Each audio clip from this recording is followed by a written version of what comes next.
You told the media that I was a freaking snake and that you completely understood why I had been assaulted. Recently, Senator Mullin, you were confronted by constituents that were angry because you voted against my amendment to stop all funding for refugee welfare programs. Instead of explaining your vote to continue these welfare programs for refugees, you decided to transfer the blame. You told the media that I was a freaking snake and that you completely understood why I had been assaulted. Kristi Noem was fired after her Senate hearing. President Trump replaced her with Markwayne Mullin, a senator from Oklahoma and a close personal ally. The confirmation hearing was assigned to the Senate Homeland Security Committee. The chairman of that committee is Republican Senator Rand Paul of Kentucky. Paul and Mullin have a years-long personal conflict. What happened in the first 4 minutes of that hearing had not happened in that room in recent memory. Good morning, everyone. I entered the Senate the same year that Representative Gabby Giffords was shot. I knew then that the state of political rhetoric was encouraging violence. I think it's imperative now, more than ever, that the leaders in our country disavow violence and lead by example.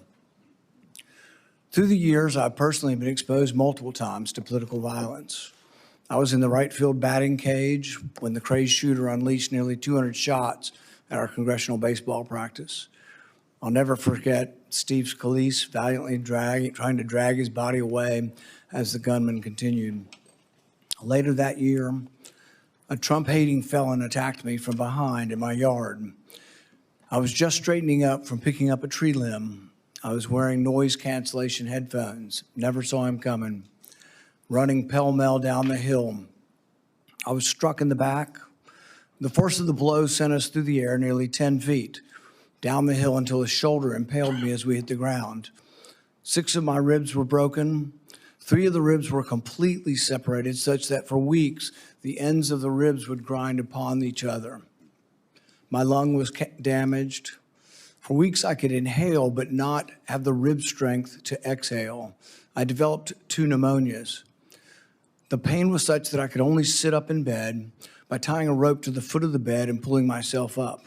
But even then, the pain was that of 1,000 knives. Over the year of recovery, I began to cough up blood. I underwent removal of part of my lung.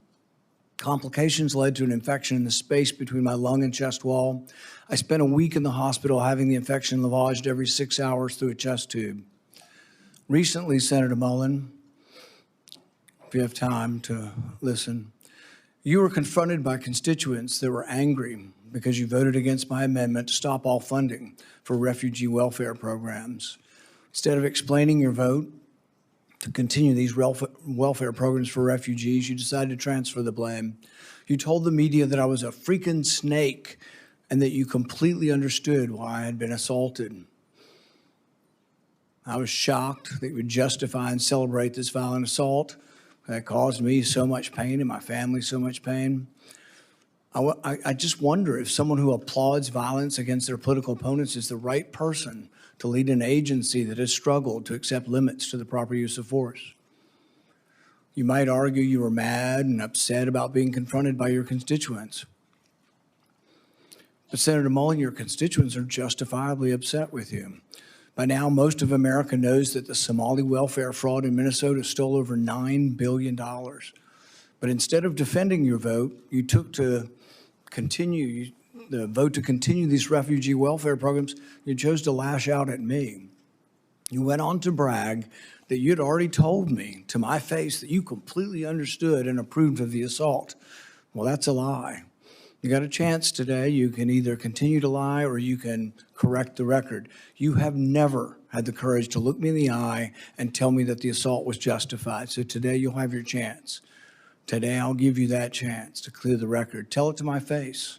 If that's what you believe, tell it to me today. Tell the world why you believe I deserve to be assaulted from behind, have 6 ribs broken and a damaged lung. Tell me to my face why you think I deserved it. And while you're at it, explain to the American public why they should trust a man with anger issues to set the proper example for ICE and Border Patrol agents. Explain to the American public how a man who has no regrets about brawling in a Senate committee can set a proper example for over 250,000 men and women who work at the Department of Homeland Security. It's the practice of this committee to swear in witnesses. Will the nominee please stand and raise your right hand? Do you swear that the testimony you will give before this committee will be the truth, the whole truth, and nothing but the truth? So help you God. Senator Mullin, you are recognized for your opening statement. I think before I can start my opening statement, I have to address the remarks that the chairman made, calling me a liar. Sir, I think everybody in this room knows that I'm very blunt and direct to the point, and if I have something to say, I'll say it directly to your face. If you recall, back in my House days, we actually did have this conversation because of the remarks that I made. You were in a room. I simply addressed that I said I could understand because of the behavior you were having, that I could understand why the neighbor did what he did. As far as my terms of the snake in the grass, sir, I work around this room to try to fix problems. I've worked with many people in this room. Seems like you fight Republicans more than you work with us. I did address those remarks. I did explain your gimmicks by the amendment you put forth. And as far as me saying that I invoke violence, I don't. I don't think anybody should be hit by surprise. I don't like that. But if I do have something to say, everybody in this room knows I'll come straight to you. I'll say it publicly and I'll say it privately, but I'll never say it behind your back. So for you to say, I'm a liar, sir, that's not accurate. And I got proof to say that because you have spent millions of dollars in my campaigns against me because we just don't get along. However, sir, that doesn't keep me at all from doing my job. I can have different opinions with everybody in this room, but as Secretary of Homeland, I'll be protecting everybody, including Kentucky, as much as I will my own backyard in Oklahoma. It's bigger than the partisan bickering that we have. It's bigger than the political differences we have. The truth is, I have a job to do, and I don't like to fail at anything at all. So I can set it aside if you're willing to set it aside. Let me earn your respect. Let me earn the job. I won't fail you. I won't back down from a challenge, and I'll also admit when I'm wrong. I'm not perfect. I don't claim to be perfect. I make mistakes just like anybody else. But mistakes, if you own them, you can learn from them. And you can move ahead. And I'll make that commitment to you. The record should show, and I think will show, a lack of contrition, no apology, and no regrets for your support. You completely understand the violence that was perpetrated on me. You're unrepentant. The only thing you quibble about is whether I met you somehow when you were in the House. I don't think we ever met when you were in the House.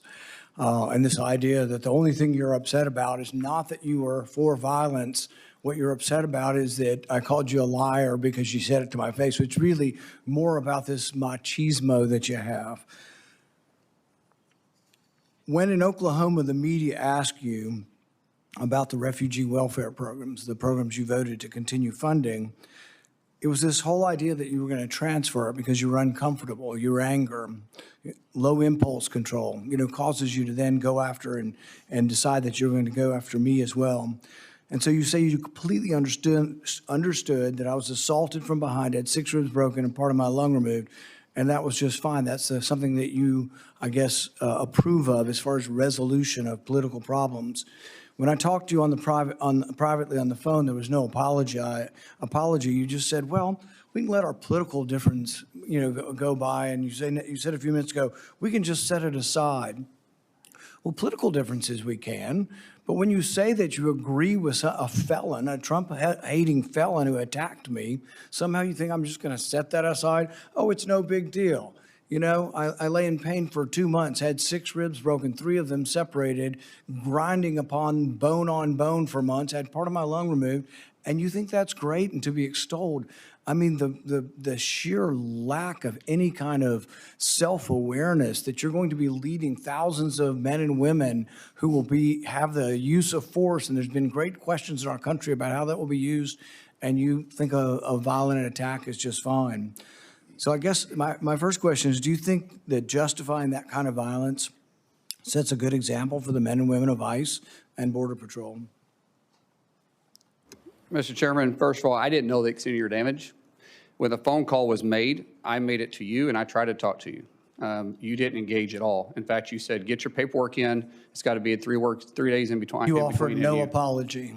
Sir? And you offer no apology today and no regrets. Haven't heard the word apologize, haven't heard the word regret, haven't heard I misspoke and it was heated and I made a mistake. Haven't heard any of those words. Sir, actually, it wasn't heated, and I'm not apologizing for pointing out your character. Good. So you're jolly well fine, and you want the American public and the people up here to vote, that may or may not vote for you, to know that you supported the felonious, violent attack on me from behind. I did not say I supported it. I said I understood it.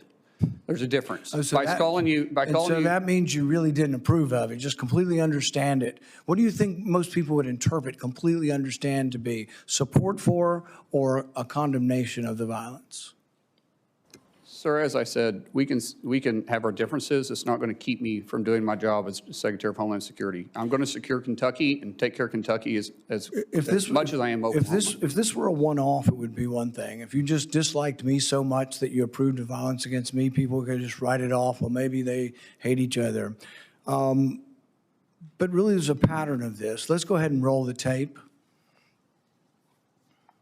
You know where to find me, any place, anytime, cowboy. Sir, this is a time, this is a place. If you want to run your mouth, we can be two consenting adults. We can finish it here.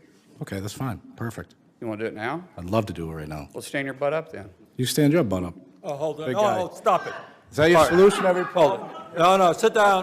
Sit down. Look at you. You know, you're a United States Senator. Sit down. Active. Oh, okay. Sit down, please. All right. Can I respond, Mr. Hold Chairman? it. Hold it. If he got up too, would you have gone at it right there in the hearing room? I would have probably jumped over the dais at that point. You have to be called out on it. If not, this guy continues to get away with this stuff. And it's just, you know, it's silly, it's stupid, but every now and then you need to get punched in the face.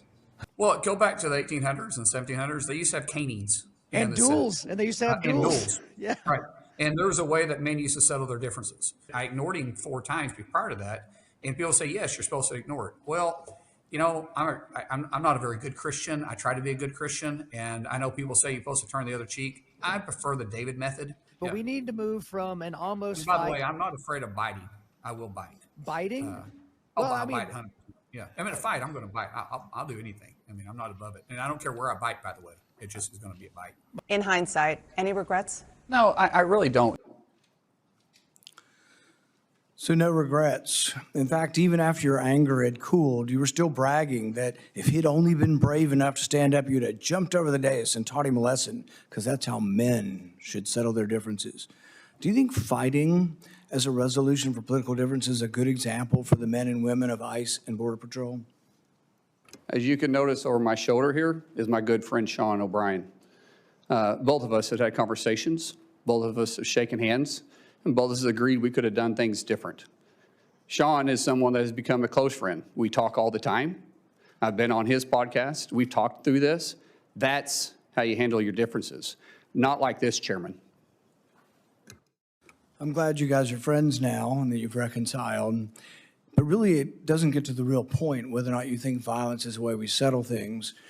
In the days after the fight, you said, and I quote, "Sometimes people just need to be punched in the face." Is that still your opinion, that political disputes can sometimes and often only be resolved by violence? No, I don't always agree with that. I don't believe in political violence. I've made that very clear. But sometimes people do need, theoretically speaking, sir, I get it. It's about character assassination for you. That's the way this game is played. I understand it. And you are making this about you, which is fine, but that doesn't keep me as Secretary of Homeland Security. It's character assassination when you were the one lauding the assault. Who do you think started that character assassination? I'm just repeating what you have done in character assassination. I'm repeating your support for the assault. So that's somehow something I started? No, sir. What I'm saying is you're adding a lot to it. In the days after the fight, you did many interviews in which you justified the violence as historically justified by precedents, such as caning and dueling. Is it today your opinion that the caning of Charles Sumner was not only justified, but argues still for resolving our political differences with violence? What I was simply pointing out is some of the rules that still apply to this body. For instance, dueling with 2 consenting adults is still there. I was pointing out what Been is still illegal for acceptable. 170 years. There's no precedent for legal dueling. Even then, they fled the country. Do you realize that the man that beat Charles Sumner with a cane, he beat him till he was unconscious? You know why no senators intervened? Because his friend held a gun on the other senators, and he kept beating him until he crushed his skull.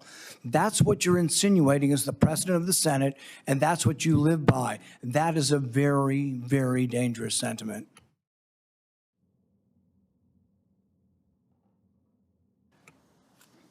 After a half a dozen victory lap interviews where you pointed out that the union guy was just lucky that fear kept him from standing up, Dana Bash asked you if you have any regrets about bringing violence to a Senate committee, and you replied that you have no regrets. Today you've said you have no regrets about being happy, being completely understanding why I was attacked from behind. You have no regrets about, instigating a brawl in a Senate committee hearing. Are those still your opinions? Mr. Chairman, you're going to have your opinion. I'm going to have mine. As Secretary of Homeland Security, I'm going to bring peace of mind and security to this country, and I'm going to stay laser focused on that. Paul called Mullin a man with anger issues. Mullin told him he fights Republicans more than he works with them. The hearing lasted 3 hours. By the end, Paul had agreed to a classified briefing in a secure location before the vote. Peters had gone on record saying the FBI has no document with Mullin's name on it from the overseas trip Mullin says was classified. Mullin told both of them he would earn their respect. The Senate confirmed him 6 days later, 54 to 45. Paul was the only Republican to vote no.